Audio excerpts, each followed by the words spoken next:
Well, if you're currently feeling frustrated or don't know what to do about a given situation, this episode is just for you. Today on Practical Church Planting, we're going to share with you 7 self-assessing questions to ask yourself in ministry.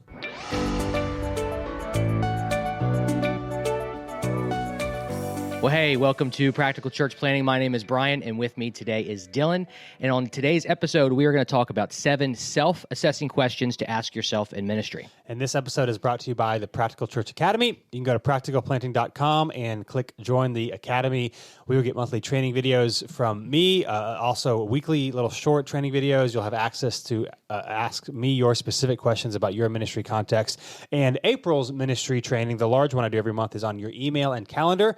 So how to control your email and your calendar instead of the other way around, which typically have people spending way too much time on their email and their calendar controls them. So if you want really highly practical ways to save time on your email and calendar, again, join the Practical Church Academy today, practicalplanting.com, join the Academy, and you also get the Growing Your Launch Team course for free if you're in the Academy, so you can save money that way instead of buying the course outright by itself. So today, 7 self-assessing questions to ask yourself in ministry, things to consider, maybe challenges as you think through where you are and possibly some changes that you might need to make. So here's the first one. I'll just ask it and then I'll talk about it. Would I want to go to this church if I didn't work here? So a lot of times it's a great question. I don't know when I first heard this years ago, but just talking about like, do you like this church or do you not? Now, there's things that are in your control. There are things that are outside of your control. But I do think that really does change your attitude towards it. Now, again, just because even if you're the lead pastor, it doesn't mean you do everything the way you'd want to do it. It doesn't mean all your preferences are met. But it's a good question to ask. And if not, particularly if you're in a leadership role, what would it look like for maybe you to make some changes towards that end? Because if you're not excited about it, you're probably not as apt to invite your friends. Even how you communicate, maybe subconsciously, you might not be as apt to tell other people to invite their friends. And we've talked about this on previous episodes, that when the leader is excited about something, regardless of what it is, it makes other people more excited about it.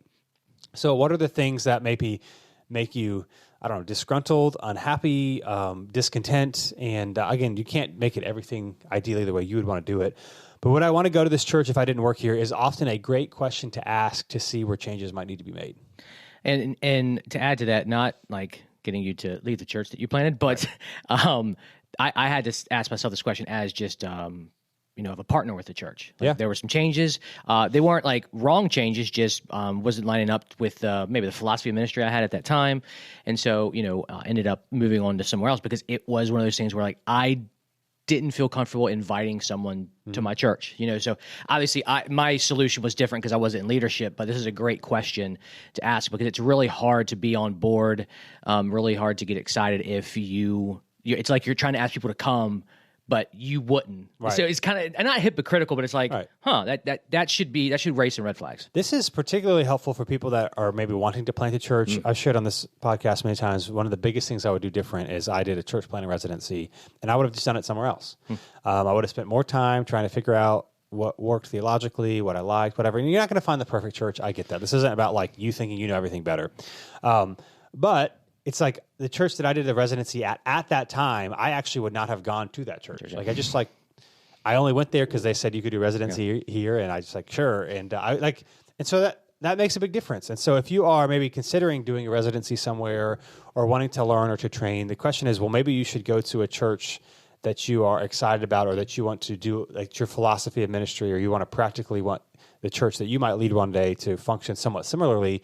Well, the only way to learn it is to actually be in the details of it, not just like watch the sermon online. And so would I want this church, would I want to go here if I didn't work here? It's just a great question to ask. And also, I know this is, we got people that are church planters, we got people that have been pastors for a long, long time.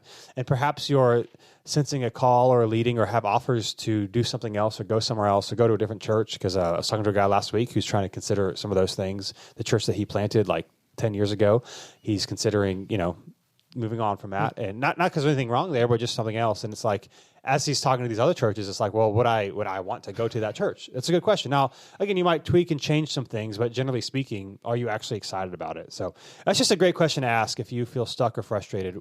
If you're a leader, then what would you want to change to make it, more exciting? Maybe exciting is not the best word, but I don't know. Would you want to go there? Yeah. So engaging. So it's a good question to ask. Would I want to go to this church if I didn't work here? Number 2, what would I advise my friend to do about this situation? So there are pretty much every week you've got something or a conversation or whatever, and you're not quite sure what to do, or maybe you know what to do, but because you have the emotional or the relational bandwidth or what it would take to do it makes the decision hard, and so it can cloud our judgment. And so one of the best things that you can do to ask yourself is what would I tell my friend to do in this situation, because it, at least in some ways, takes the emotional response out of it to give you more clarity on what you should actually be doing. Now, again, you're the one that has to do it, so it doesn't make it easy. But we all know what it's like, or we're like talking to a friend or whatever, or somebody about a situation. They're like, well, you should just do this. And it's like, me personally, sometimes I get frustrated because I'm like, well, it's not that simple because there's these relational dynamics. But at the same time, even if it's not that simple, it doesn't mean that the advice is wrong. So if you're struggling with a decision or a conversation that needs to be made or you're not sure how to have it, what would you advise someone else in your very same situation to do can help you potentially bring some clarity to what you're trying to think about? Yeah. Good point. Yeah. So what would you advise your friend to do, Brian? In regards, yeah, I since I've just recently gotten back into ministry, bivocational ministry, that type of thing, oftentimes I catch myself giving advice and then not following it. Honestly, because it is easier to objectively tell someone what to do because you're not involved in the thick of it. But this question is good because you understand the situation, whether it's with a church member or another parachurch organization you're dealing with, or just anything in that realm. You know the situation, but then you can maybe even ask yourself a very objective question. Now you're kind of approaching it from both ends, which could be very, very helpful. But yeah, that whole emotional part of it is very, very difficult. Yeah. So yeah, I think you hit the nail on the head. And so, I mean, there's a lot of different ways. So if there's something that you're frustrated maybe with your preaching, what would you advise someone else to do? Or maybe when it comes to serving or having a conversation or getting people connected, or maybe a community partnership you're trying to develop and you're stuck, you might not think of like the perfect or the only solution, but you might think of a solution. And so being willing to be like, yeah, here's what I would tell my friend who is dealing with this situation. What would I advise them to do? Hopefully take some of the emotion out of it. Not that emotion is bad, but obviously it can sometimes cloud our judgment. And so what would I advise my friend to do about that situation can help bring clarity if you are struggling about something you're trying to figure out. Number 3, is my problem strategy or execution? So I think this is a good one. Sometimes we get frustrated about things that we're working towards or working on, and the problem is not our effort. The problem is our strategy of like how we're trying to go about doing it. And other times, the problem is the strategy is fine, but you're not either following the strategy or you have not given it enough time. So it's like, I'm going to try to do this thing for a month, and then it's going to take a few months to see some changes, and so you kind of give up. So, I mean, a cliche example is, I don't know, let's say you're trying to lose some weight, right? Is the problem with your weight loss your strategy, like you're not eating right, you're not exercising enough, or is it your execution? Your strategy is like you're not eating the right things, or is it execution, like you're not doing what you know you should be doing? And so I think sometimes in ministry, we can be very quick to get frustrated and think the solution is out there when it's really as simple as follow through or doing the right thing. And so getting clarity on that, I think oftentimes what happens is the strategy isn't wrong, but you do not give it enough time, and so you move on to something else. And it can be particularly harder in our cultural context with social media and online, and you hear what this church is doing or this thing is doing, and so you go to a conference, and so you get really excited about it, and then you don't, it takes some time to see any fruit from it, but it's not happening, and then you get frustrated, and then you give up. And so, again, a cliche example, but weight loss, maybe you are working the right thing, but you're losing 1 pound a week, and you've been doing it for 4 weeks, and you're just like tired, and so it's like, nothing's wrong. You just need to continue what you're doing and give it more time. But is my problem with what I'm currently facing right now, is it strategy? Do I need to do something different? Or is it execution? Am I not actually sticking to what I planned on doing?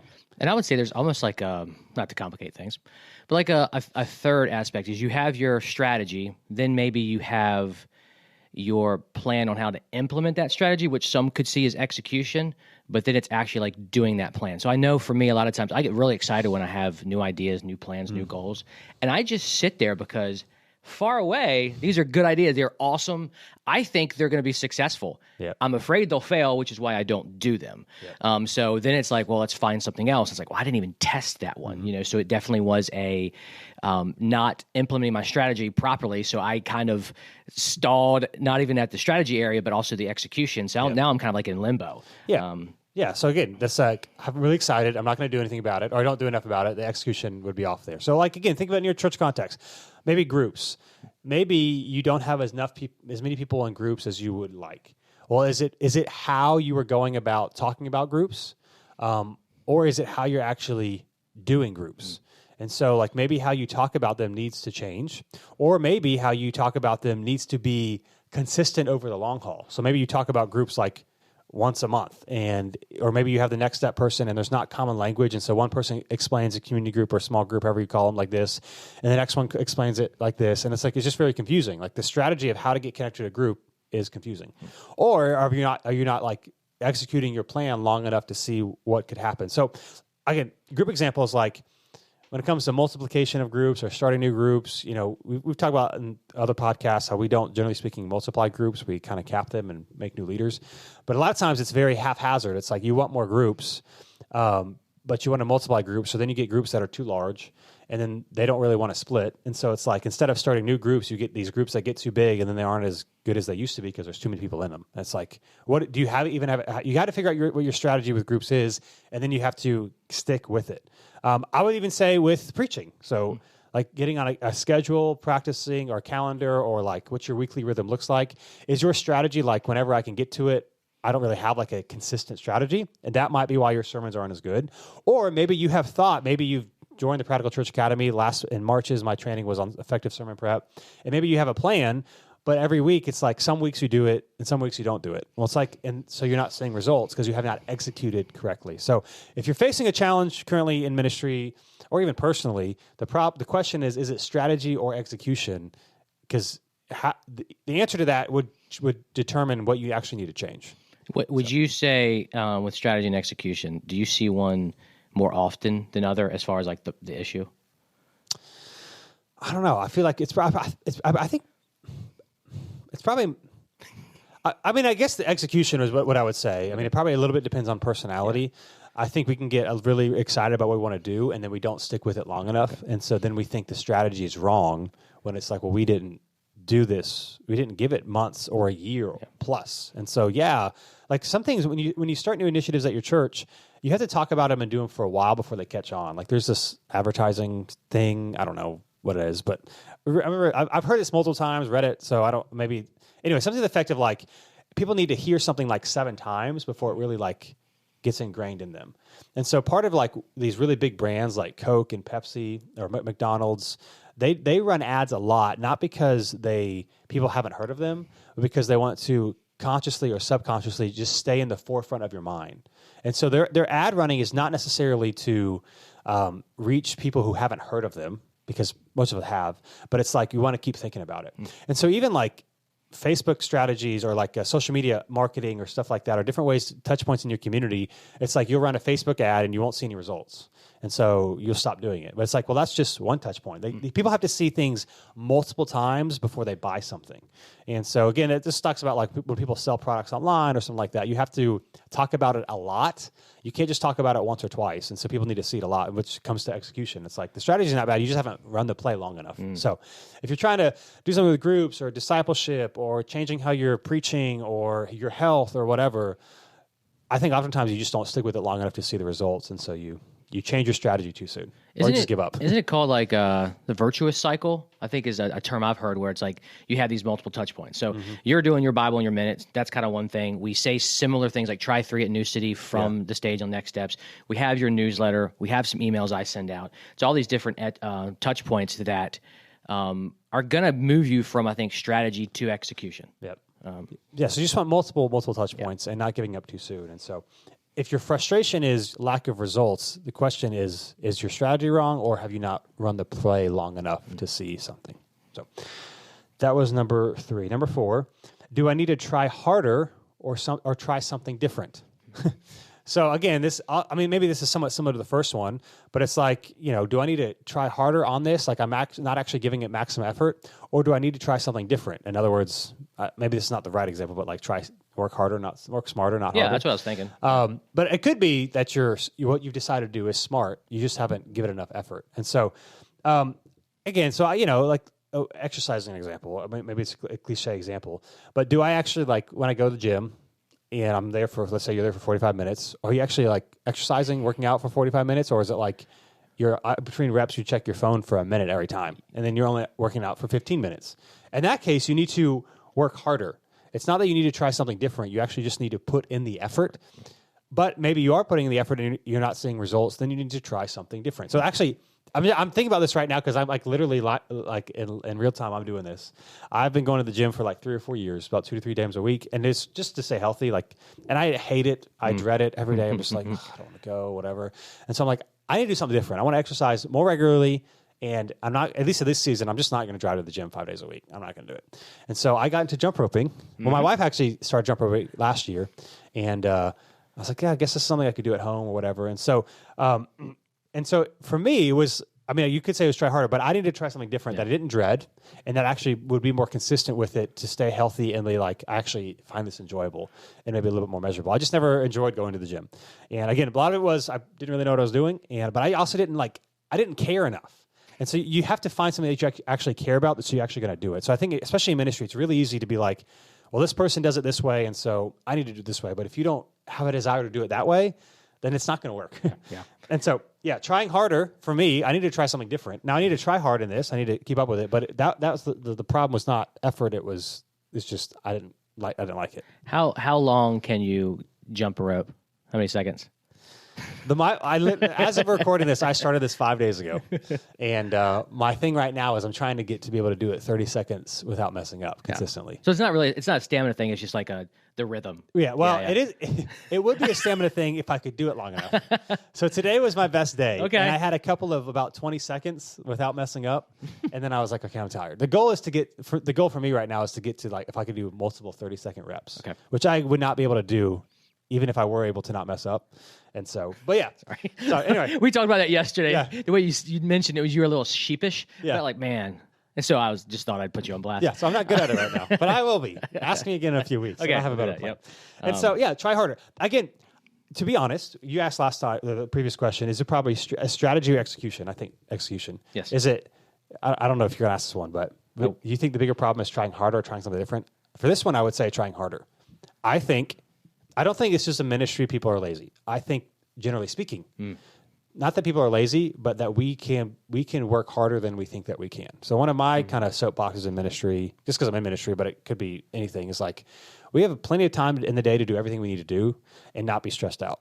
And the reason we get stressed out, not always, but many times, is because we're checking our phone way too much. We're checking our email all the time. We're not disciplined with how we spend our time, so that when I'm working, I'm working. When I'm not working, I'm not working. And so it's kind of throughout the day, it's kind of I'm kind of working, but I'm being distracted. And when I go home, it's I'm hanging out, but I keep checking my phone on my email just because it's habitual. And it's this mess of always feeling like you have to do something because you're not disciplined in it. And so I would press in on, I think many of us need to actually work harder when we're working. And I think that would lead to better results. It's kind of your attention is very divided. So, harder, not smarter. What was it here? Yeah. Do I need to try something different? Do I need to work harder? We kind of sometimes get this analysis paralysis, and we don't do either. Yeah. Because we're not sure what the issue is. And so I would have to say kind of we can do more than we think we can. We've been it's been kind of ingrained in us to, yes, I believe in self-care, taking care of yourself, but it's almost there's an extreme with every idea, the pendulum kind of swings. And I think a lot of times it's self-care. It's please don't ask me any question that's going to make work me think. 30 hours a week. Yeah, and get paid like a CEO. I was literally talking to a guy a couple months ago, where there were, was he on the hiring committee? I'm getting my details wrong, but there was this church that was interviewing new pastoral candidates, and one of the pastors said, "I will not work more than 30 to 35 hours a week." And it's and they're like, next. I mean, to be honest, and I'm not if you're a lead pastor here, I 45 to 50 hours a week, I think is a good goal. But when I say that, though, I know that maybe it's a little bit more than like the 40 hours a week. What I mean is you work your hours and then you don't.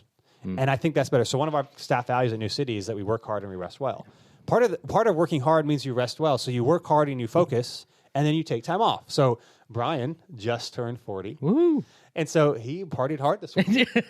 Brian was appropriately. Partied hard appropriately. But his introverted self was tired.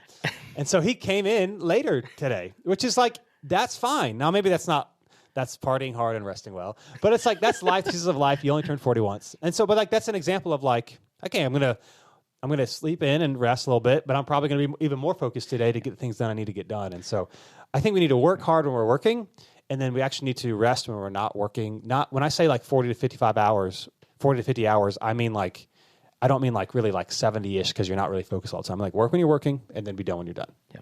Yep. So 100% agree. I would say if you're frustrated with something in ministry or a discipline you have, is the problem your effort, or is the problem you need to do something different? Yeah. So again, if your preaching is not great, you need to actually work harder at your study, or do you need to try something different? Or if your volunteer culture is not great, do you need to work harder in your leadership, or do you need to try something different? So whatever it might be, is it working harder the problem or trying something different? That might be the problem or the solution. That was number 4. Number 5. Am I willing to look foolish today so I can learn something that will make me better tomorrow? So this is a big one. We want to be very polished. I think this is a big one too, particularly when it comes to what we call online engagement, social media, videos, that sort of thing. You don't really know all the editing. You don't have all the cool software. And so you don't want to do anything until you figure it out. But you can't figure it out unless you do it. Yeah. And I mean, not just like the editing and make the videos look better, but I also mean like the content you create. So we've done these Bible in a Minute once a week, and you can follow us online if you want to and steal it, whatever. But like on Instagram, Facebook, TikTok, we do like pretty much every week. I'm like doing a verse and I'm explaining it in a minute. We've been doing it for a long, long time. And so they've gotten a little bit better. And we've tweaked a few of our strategies to make the videos more engaging, which never would have happened if we had not been doing it for a long time. And there are certain things that, like, if you just watch the video, you might not know how we're doing it or why we're doing it, that you wouldn't figure out until you did it. And so, you have to look like you don't have it all together. I remember a couple years ago when I kind of moved away from using a manuscript and started preaching with very minimal notes. And now I've kind of gone back. I don't use a full manuscript now, but there was a time where I was took pretty much all the notes away and just kind of relied on my scripture notes and the screens for the points. And it was fine, but my thing was I wanted to be more engaging. I wanted to look at people's eyes more. And so I remember the first couple of Sundays I did it, I was like scared out of my mind. And it was like, but I was, I knew the long-term goal was to better connect with people. And so I was willing to do something a little uncomfortable, even if it wasn't going to be the best. And so I think for you, if you're thinking about things that you want to maybe change in your life or in your church, it might feel a little clunky in the beginning, but you're never going to figure it out unless you do it. And so am I willing to look foolish today so that I can be better tomorrow is the question. Well, and if you have seen some of the Bible in a Minute, or even our This Friday videos, we started posting on Friday talking about this coming Sunday. Yep. Dylan will, he won't start over if you might stumble over your words here and there. Now if you really do, it's almost like, okay, now you're not speaking English. Right. But there are times where it's not a problem. Or even some of the message clips that I would put up, sometimes it's like your brain goes faster than your mouth does sometimes. I do that as well. I just did it. But it's okay that it's not super polished. Right. When I was editing podcasts, it took me forever to edit because I wanted to sound like a radio program. Because radio still exists. Is that's the thing? It does. Okay. But so even if you listen to the radio now, the main speaker, they still fumble over their words. Yeah. It's part of it. It makes us human, and it just kind of really brings down that barrier of because if you're pastoring, if you're preaching, you're on the stage or you're on a platform and they're sitting down. And so there's already this power dynamic's not the right word, but there's this, okay, what's God has anointed this person to lead us. And so there sometimes can be that, I could never do that, or he can only give me advice. I can never give my pastor advice or something like that. And that's not true. And so with doing some of these things, it really allows you to, just to connect better. You went back to kind of doing notes. Now, that's Genesis. So that's a whole different thing. There's a lot of stuff. But so I've got this little book thing. It's really cool. I'm actually going to keep doing it because it's actually allowed me to cut down a little bit on sermon prep time, and it's allowed me to. It's a whole other thing, but it's allowed me to like Friday, on Saturday, I don't think about my sermon as much. A part of it's because I've been doing it for a long time, but also because it's like I have a few more notes with me if I need them, and so it's made it more relaxing for me because I preach pretty much every week. It's like I remember listening to a podcast a couple months ago. I don't know where it was, but it's like, hey, if you like preaching every week, you can put a lot of undue pressure on yourself to like have this really great product or present it in a certain way. And I just found my desire to have very minimal notes sometimes made me like a little bit more anxious about it than I needed to be. And so if I didn't, speak as much, then I would be probably more like, hey, I'm going to try to internalize this even more. But since I'm doing it every week, sometimes doing a couple of things, like it's just better for me in terms of rest to not do that. Yeah. So what were we? Foolish. Okay. Yeah. So anyway, whatever you're working at, maybe it's a personal thing, a personal habit, a personal discipline. But am I willing to look foolish today? So the jump rope thing's different because like I'm just doing it by myself. I'm not like at the gym. But like if you were to watch me, it's like I'm messing up a lot. But the goal is to in the future, so I can do some of these workouts that I can actually have the stamina and the ability to do them. But you have to like work up that way and learn how to do it before you can. So whatever that might be for you, if you're wanting to improve in some area, I think a big reason why we don't is because we don't have it figured out and we don't want to look dumb, and then we never do it. Yeah, and we don't do it. So be willing to look foolish so that you can be better tomorrow. That was number 5. Now, if you're enjoying these questions, just a little shameless plug because I think it's good because I do it. But a lot of these questions are coming from my weekly newsletter. So if you go to DylanDotson.com, it's called The Best Minute. I send a weekly newsletter out. You can read it in under a minute. And I always end with a question to leave you with. So these were some of these questions are coming from. Number 6, what if I set a firm deadline and no longer pushed it back? Now, this goes back to, I think, working harder and being disciplined to get what you want to get done in the time that you need to get it done. I think if we could give ourselves more artificial deadlines, we would be more productive. Not because productivity is like the best thing, but it's like work when you work and be done when you're done. And so whether it's sermon prep or any weekly task that you might have to do or anything that like is never quote unquote done. So maybe you're writing a Bible study or you're writing some sort of curriculum or you're, doing these things that like you could always tweak. You need to give yourself artificial deadlines and set a firm deadline so that you hit it. My example for this is like whenever you go on vacation, right? If you're going to be out of town, you somehow the week leading up to it get twice as much done in the very same amount of time because if you do not get it done, it ain't happening. And so instead of just waiting every once in a while for these really focused productive like times, just build it into your schedule of like, here's when these certain things get done. They always get done at this time. And so that I can actually focus when I need to be focused. I've also found, as I've scheduled my time out more and more through the years, give myself more artificial deadlines, it actually takes me less time to do things because I know there's a deadline coming and I need to stay focused. And my brain also knows there's a break coming. So even like Wednesday until like lunch-ish is when I do my main sermon studying and writing, and knowing that like, hey, I need to be done by noon. Again, every once in a while to go longer than that, but it's pretty rare. I actually get it done sooner because I'm like, I'm going to be done. My brain knows, hey, you're going to get a break in a couple hours. Just focus. And that's a big thing too, is like is giving yourself rest and know when it's coming. And so anyway, what if I set a firm deadline and no longer pushed it back? I think it might be able to help you get more things done. It also allows you to, get more things done and maybe even things that you weren't planning on doing. Mm-hmm. So when I had first started here at New City, I've been here over about 2 years before I came on staff. Yeah. And it was one of those things where hours aren't really they are a thing, but it's more like Dylan has emphasized, it's the value that you bring, your staff brings, that I bring. But I knew with our worship leader leaving, I was going to take on some extra responsibilities. So I was like, I'm going to put in some more hours.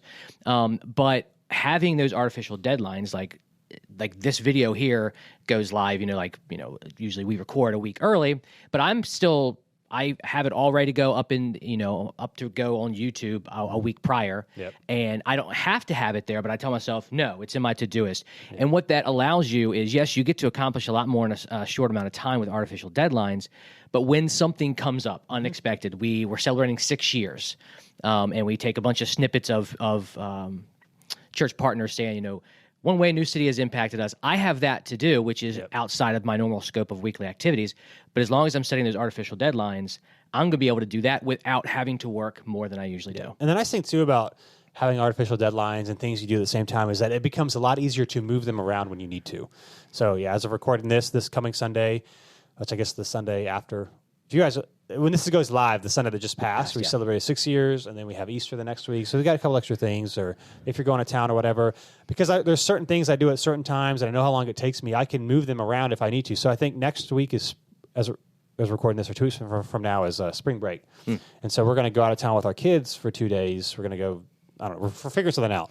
And typically we go like Thursday or Friday or Saturday, but we're going to have to go Wednesday and Thursday. And so one of the ways that doesn't really bother me is like some of the stuff that I was going to do on Wednesday or Thursday, I can just shift it to Friday because I know how long it's going to take, and I can just move things around. It's not like every week I'm just like have this massive task list of things I got to get to, and I just kind of randomly get to them when I get to them. I don't really know when I'm going to do it or how long it's going to take, and then someone wants to meet and got to move things around. When you kind of categorize and plan out what you're going to do, it's a lot easier to like plug and play, if you will, of when you got to get things done if you need to move it around, as opposed to if it's just like willy-nilly, then it's hard to stay disciplined and not get stressed out when things come up. So what if I set a firm deadline, that was a good way of saying that, and no longer pushed it back? So if there's things that you're wanting to get more disciplined on, that. Now, I want to say this before this last one. When it comes to discipline, so I read recently The Power of Change by Craig Groeschel. So I've read a number of books on habits and disciplines and that sort of thing. And so a lot of the book was actually, for lack of a better term, kind of more a layman's. I mean, even like some of the other ones I've read, I mean, anybody could read them, but they're kind of more, I don't know, it's just very basic in the principle. So a lot of it wasn't new, but how he words it is really well. He does a good job of it. And he also kind of brings the spiritual component to it, which a lot of these other books don't. And so I would recommend The Power of Change by Craig Groeschel. But he defines discipline in my absolute most favorite way. He says, discipline is choosing what you want most over what you want now. Because a lot of times discipline's like a bad word, right? And it's like whether it's eating better or exercising or doing something with your job or, trying to improve in some sort of area. Discipline is choosing what you want most over what you want now. And that mindset can be really helpful to say, no, I'm not going to eat that thing, or no, I am going to spend 5 extra minutes doing this, or I'm going to put it on my calendar and I'm going to get it done. Because right now in the moment, I don't want to do it. But what I want most is to be proficient, is to be better, is to whatever with this thing. And so when you hear discipline, think of that definition. It's been really helpful for me these last couple of weeks. That what you want most over what you want now.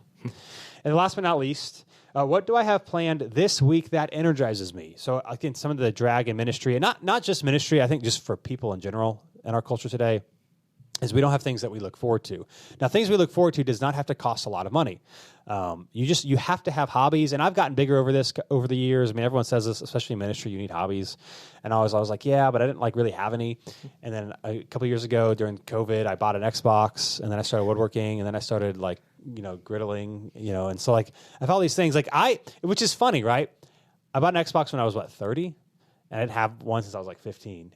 If I could go back, I would have bought an Xbox when I was 25, 22. I actually would have bought one sooner because it was just like something fun to look forward to. It was, as a side note, it was really funny. The other week I was at, I think it was Acts 29. They were doing an assessment, and one of the assessors was like, anyone who plays video games, as an adult, he's just like, he made some comment about like how it was kind of bad. And I looked at him and said, I play video games.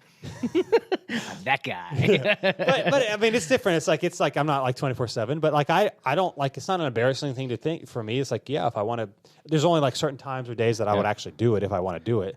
But it's like having things you enjoy is not bad as long as you need that. And so over these years, I've developed things that I actually like. And I've just found like even during the middle of the week, so it's like, I don't know, I've got a lot of stuff going on, but like on, tonight I'm going to, well, not tonight, but like generally speaking, it's like I'm gonna make something on the griddle, and it's like that's an enjoyable thing to me. Or I'm gonna build something this weekend. Like having things to look forward to, not just like the next vacation or the next time you have time off.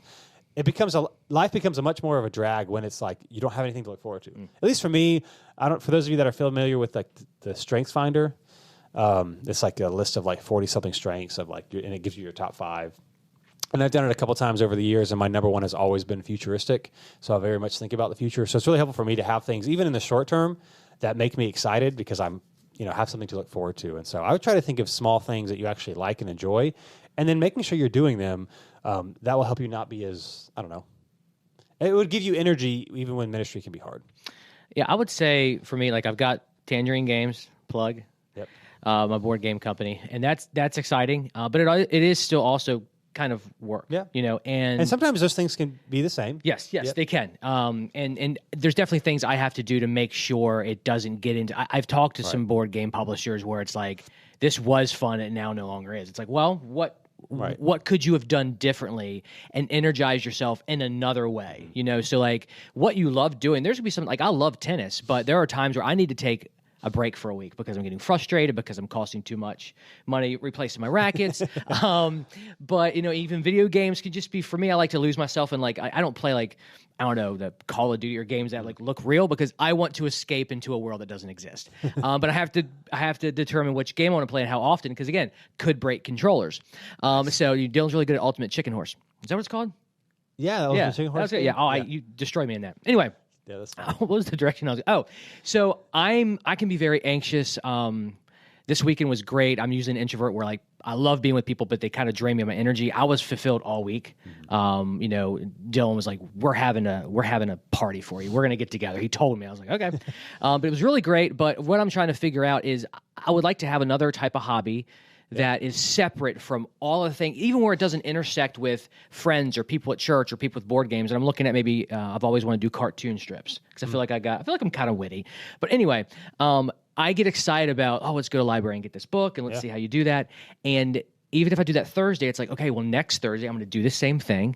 And so I get excited to do that. It's like almost like these little breadcrumbs or these pieces of candy that you kind of give yourself to give yourself a break, but at the same time, all breaks don't have to be binge watching TV shows is basically what I'm getting at. Not saying that it's wrong to watch TV, but being productive, getting other ways to be energized, because when it energizes you, then when you get into ministry, you're like, okay, I've done the things I've been excited about. Now I get to go and do something else I'm excited about, but that's going to take more energy, and now you actually have the energy to do it. Yeah. So I think, especially if you're someone who maybe plans, like on Sunday nights, maybe you have a weekly planning meeting or just like, what do I have planned this week that energizes me? Especially if you're kind of feeling kind of burnt out or kind of tired, like, do you have anything to make you not feel that way? Because it's not just going to be a vacation is not going to make you feel better, because the vacation is going to come over and you're going to go back to your normal life. And so do you have things that you enjoy that bring you energy? Now, of course, season of life can change your time of, your ability, how much time you have to do certain things. So I get that. I'm not saying it's going to look the same in every season. It hasn't looked the same for me in every season. But having things that I know I'm looking forward to and are going to enjoy makes life a lot better. And if you're obviously in a better mood and have more energy, it goes better for your church as well. So those are 7 self-assessing questions to ask yourself in ministry if you're stuck on anything or want to make some improvements. Those are some things that are hopefully helpful for you. Also, the Practical Church the Practical Church Academy. You can go to practicalplanting.com or click the link in the show notes if you want more information about that. If you're on Facebook, make sure you join the Practical Church Planting Facebook group. A lot of people in there. And if you might not know this, we're on YouTube. So you can actually watch these videos on YouTube. Yes. If you actually want to search a certain content, you can go to the Practical Church Planting YouTube page, and you can type in like giving or small groups or volunteers or whatever, and you could actually that's an easy way, because we've got over 300 episodes of finding specific episodes on specific content. So you could do that as well. And that's all we got. We'll be with you next week on Practical Church Planting. Later.